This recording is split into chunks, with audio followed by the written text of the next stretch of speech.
Welcome to the Tech Egg. Don't get scrambled. Enjoy the video. Power on your Xbox Series X by pressing the white power button on front. Place the console within 3 feet of the controller to ensure reliable wireless signal. Insert a fresh AA battery or use a charged rechargeable pack in the controller. If you prefer wired pairing, connect a USB-C cable from controller to console now.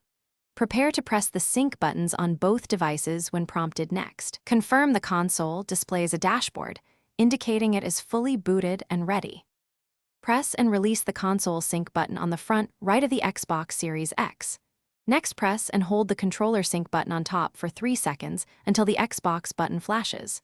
When the controller Xbox button stops flashing and stays lit, pairing succeeded. If connecting via USB-C, the controller will pair immediately and act as wired input.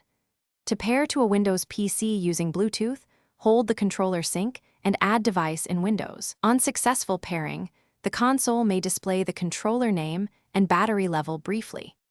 If the controller does not pair, try replacing batteries or fully charging the battery pack.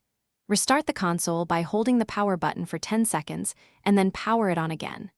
Try a different USB-C cable that supports data transfer rather than charging only. Remove wireless interference by moving other devices at least 2 to 3 feet away.